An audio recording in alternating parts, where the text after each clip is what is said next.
truly is. Because once you get to that place, then all of these things we teach you here, even on the Circle of 12, start to make sense, because you can go to these places, you can visualize certain things without the distractions and without the intellect trying to always interrupt you by saying, oh, how does this work? How does that work? And you just have to dismiss it all and sit in stillness. So beautiful, Lee. And with that, I would like to invite all of us to sit and be loved in a mini meditation from myself, and then we'll move into the Cryon channel. So let us affirm, I am willing to just sit and be loved.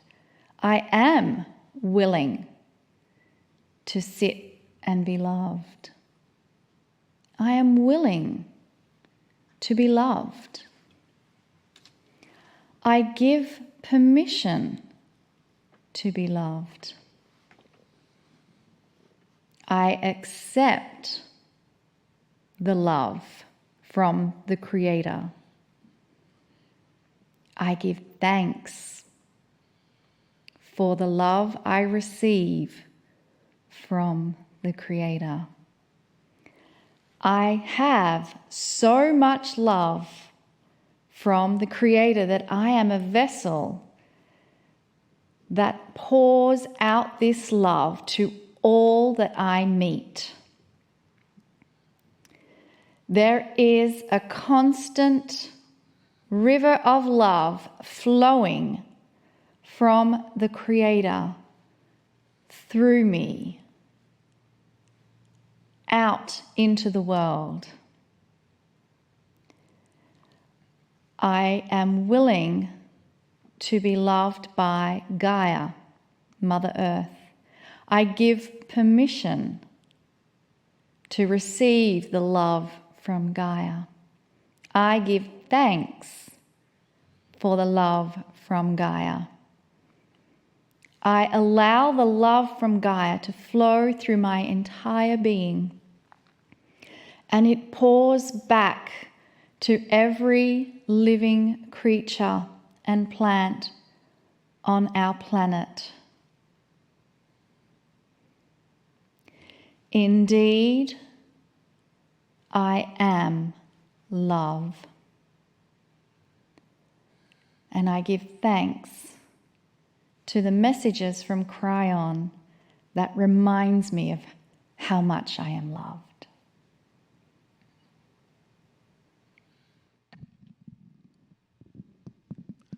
Greetings, dear ones. I am Cryon of Magnetic Service. The opportunity to speak to you in this way has always been something that is not just special for the other side of the veil, but fairly new. And what we mean by this way is that there would be thousands who would tune in, expecting to hear a message. Perhaps one of profoundness, perhaps one just of peace and joy and kindness. Whereas 100 years ago or even 200 years ago, it was sequestered to a very few. Sometimes it was seen as a cult, sometimes it was seen as magic, mostly silliness. Even though almost all the scripture on your planet has been written in this fashion, with messages from the other side of the veil going right to the paper, even that has not been seen as channeling. Channeling should soothe your soul. It should be a giant hand that takes yours or hugs you and says that all is well, to give you perhaps a different perspective of who you are. That is why we're here.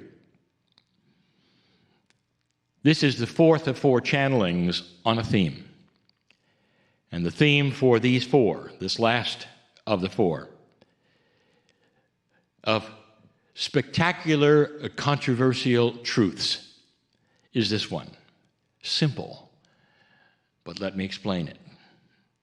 Here is the statement. You are known by God. What does your culture teach you? What's the first thing you find out? In the culture mostly that I'm speaking to, the culture of my partner, you find a tremendous separation from the human and from God. The separation is so vast and so grand that you are told that in order to be noticed by God, there are many things you would have to do. There are many doctrines which would say you'll never be able to speak to Spirit, to God, one-on-one. And you must have some kind of a holy interpolator who does it for you. You go to them, they go to God. They're trained for years to do so.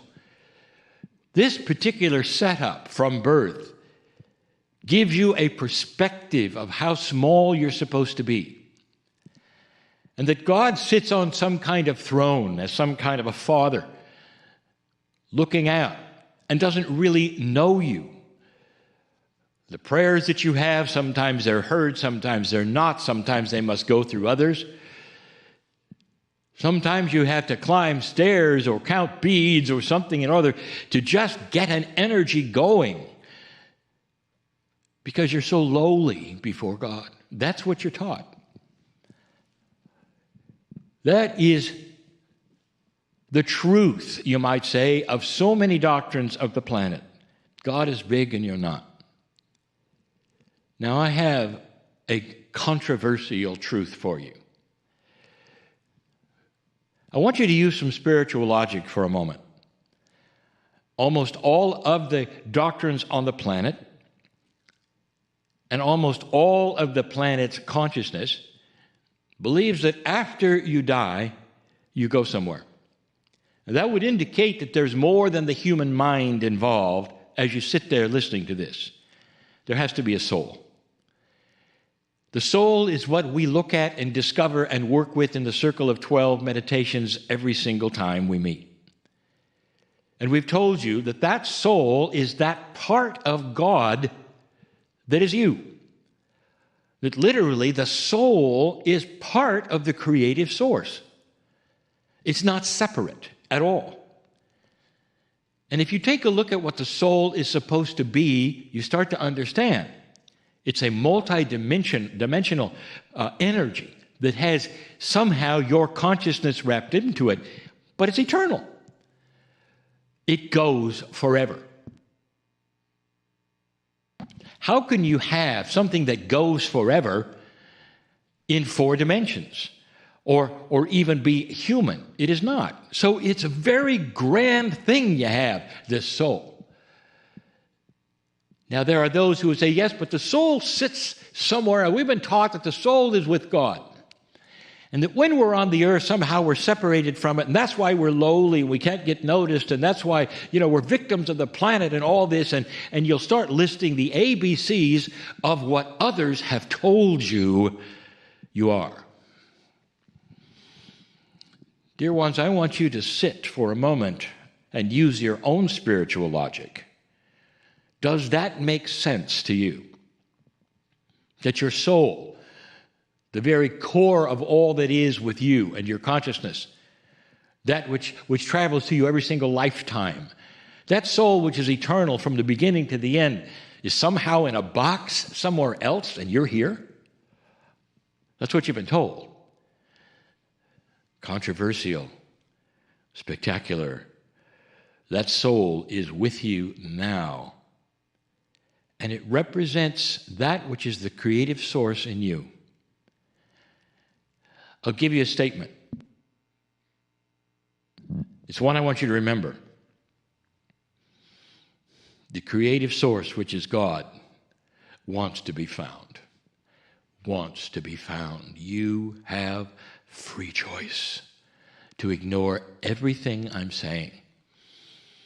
Those who might be listening to this right now, who have been brought to this by a friend, to enjoy the funny guy who sits in the chair and does this, you have a choice too.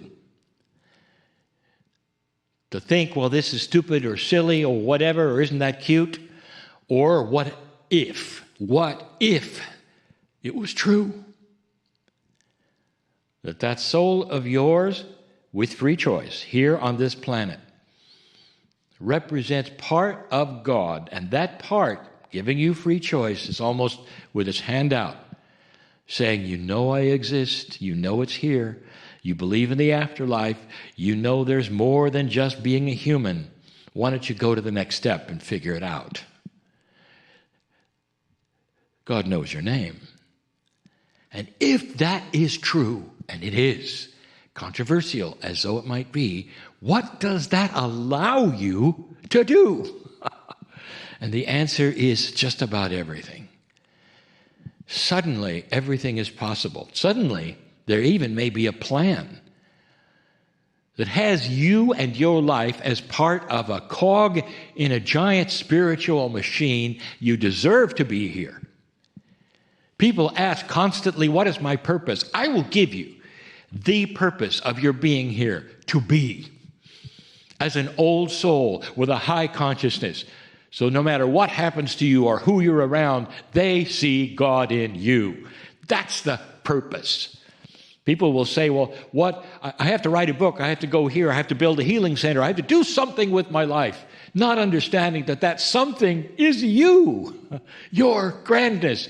As you sit there and understand that you have found that hand that outstretches, people are changing their lives, healing is occurring, fear is diminishing, anxiety starts to go away, even though the problems don't. Because God knows your name. It's a premise that has not been caught on yet. It would wipe out so many of the things that those doctrines count on. They want humans to come and be and do and behave a certain way. Us to talk to ourselves, to heal and be healthy. Well, then I guess she did too. This passing of her from our earth leaves me perplexed and dismayed, because if it didn't work for her, how can it work for me? Lee, that's a very difficult question to answer. That's what I said. We've chosen the hard ones. Mm-hmm.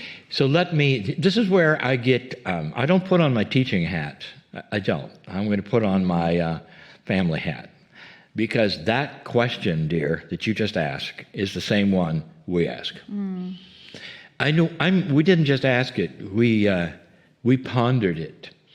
She had, as a personal friend of ours, access to multiple healing modalities, in addition to what she knew as a sacred kahuna, as a healer herself. She knew it all what to do. She was one who talked to herself regularly. We did ceremony in groups. We did things where we dropped her ancestry DNA issues. And this is personal, but we actually took her to places with other healing modalities we thought might help her with her cancer, and it didn't help. There were, I would say, this was a giveaway too, to what I'm going to say next. There were, I would say, multiple remissions. So she would go someplace, and one particular, literally, we thought we had it, because the cancer was leaving her body and there were signs of it, and we said, we were congratulating her and she'd done it, and it came right back. Let me go to something else personal. I think it was in 2012, and Monica, you can tell me if I got the dates wrong, but when we lost Sid Wolf. 2013. Okay. And this is Dr. Wolf, team member, husband. A beautiful, active healer. He was my mentor in many ways. He actually taught me so much about talking to your body and what can happen, and he healed me. And we lost him. We lost him way, way too early. Mm-hmm. And this also frustrated me. And we pondered this too, and we said, oh, why? Because the process is the process, and this is Healing Wednesdays. This is what we teach. Mm-hmm. So the question is the same question. How is it that some no matter what they do, and especially if they follow the protocol that we show and teach and know works. And there's so many people who have had such wonderful remissions and such wonderful healings of anxiety and fear and disease, and we've seen it for years. Not just Healing Wednesdays, but this is who we are, and yet we lost them. Yeah. Here's what Cryon has told us, and it's a difficult one. He says, sometimes, especially when you're talking about certain kinds of individuals who have so much to give to the planet, sometimes they are needed more in the next lifetime than this one. And they have work to do. So they leave early so that they can come back, and by the time you come back, they will be your mentors. They will be teaching you. I would like to tell you something, and I didn't even think about this. That includes some children, because we've had these same questions about the kids. Just doesn't make sense. And so all of these things are beyond our comprehension of our hearts, our minds, our teaching abilities. Sometimes these things have to work for a greater good, a greater plan. And Cryon says, be peaceful when you see these kinds of things. They're not a mistake. I think that's absolutely true. And there's two things for me that come up with this question. One is the process that Cryon keeps talking about, where our bodies are designed to live for hundreds of years.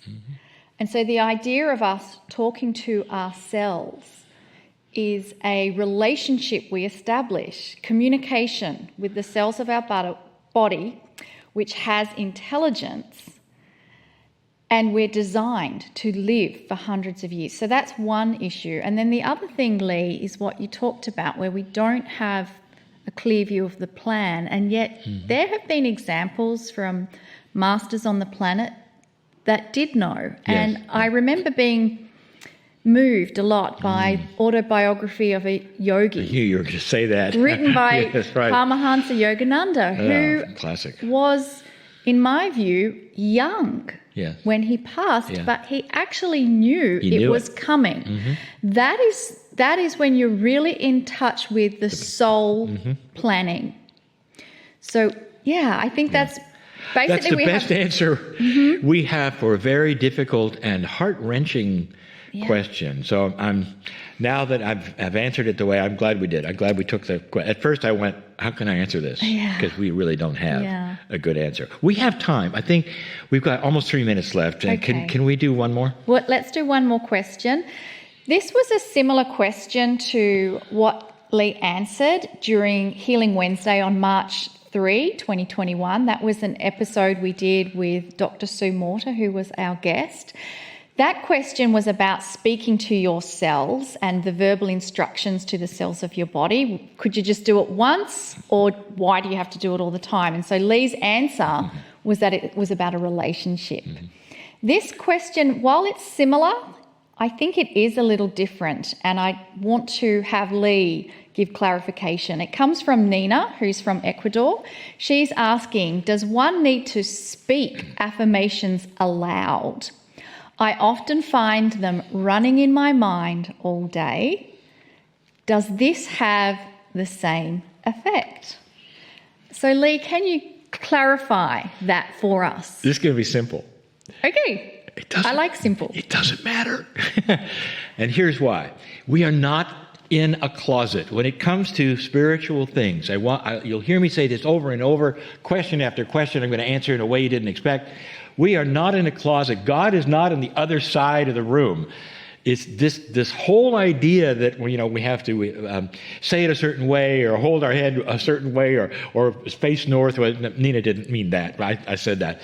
Is that we are known by God, and in this relationship we have, again, a relationship, however we want to start speaking to ourselves, we're speaking to that part of our soul.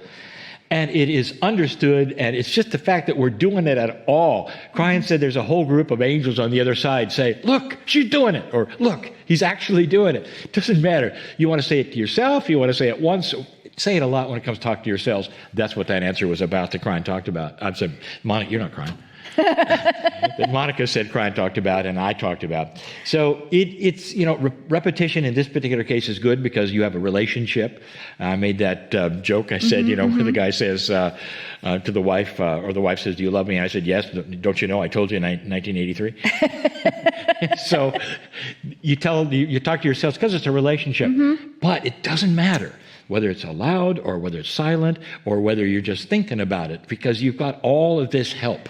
Yeah. And I've always felt this, that people need to realize this, I think more and more, that we are sitting in a soup that includes all of the entities, all of the angels, because we are elevating our consciousness to a place where that communication is possible.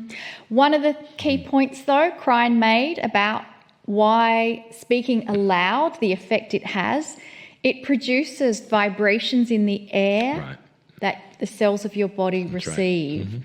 So again, it's about what you are pulling to yourself through your consciousness, cognizing it.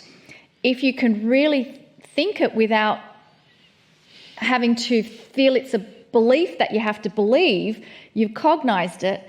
Probably speaking aloud doesn't even need to happen because it's your truth. You own it. But when you are, I guess, creating something new or you're really putting it out there, everything picks it up. I mean, when we had Dr. Fabian Brotos, he talked about our teeth being crystals. And they are, when you put something out, the crystals of your teeth are receiving that information and it's being processed. So that's why it's a beautiful process to do if you can embrace speaking aloud, affirmations, and speaking it to yourself. Doesn't have to be all the time. Definitely you can do them in your mind. But just think about it creates a vibration, a frequency into the air, comes into you and becomes a part of your system. So I hope that those answers have helped all of us. And let's move into a meditation and the channel. Good. And I don't normally do this, but tomorrow is Earth Day. This is April 21. I know that in Australia it's already Earth Day, actually. So I want my meditation for all of us to connect in with Earth. And to that end, I've actually brought a smoky quartz crystal. I know many of you are crystal lovers, so I want to encourage you to grab your favorite crystal. It could even be a rock, doesn't have to be a crystal. Put it in your left hand, put your right hand on top. And I invite you to close your eyes and take a moment to feel the energy of the crystal or the rock that's in your hand. And if you don't have a crystal or a rock, take a moment to feel the energy beneath your feet. For wherever you are standing on Gaia. Even if you're in a building with concrete, underneath that is Gaia. And so allow yourself to feel the energy of Gaia. Many of you may even feel the messages from Gaia being sent to you in this moment. She is deeply honored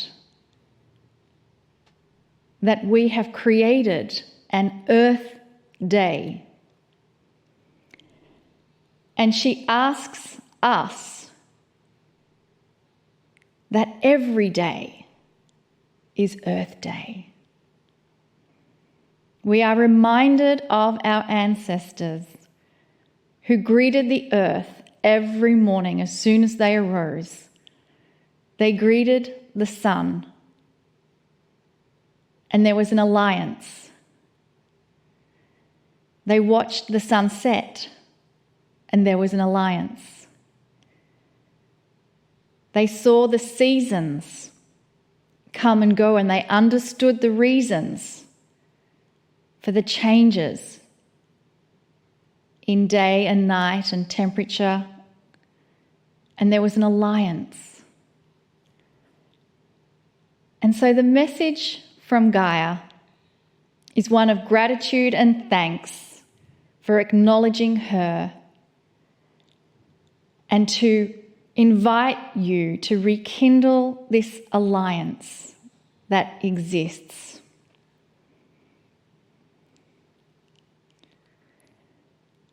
And so we thank Gaia for sharing her precious moments with us in this meditation.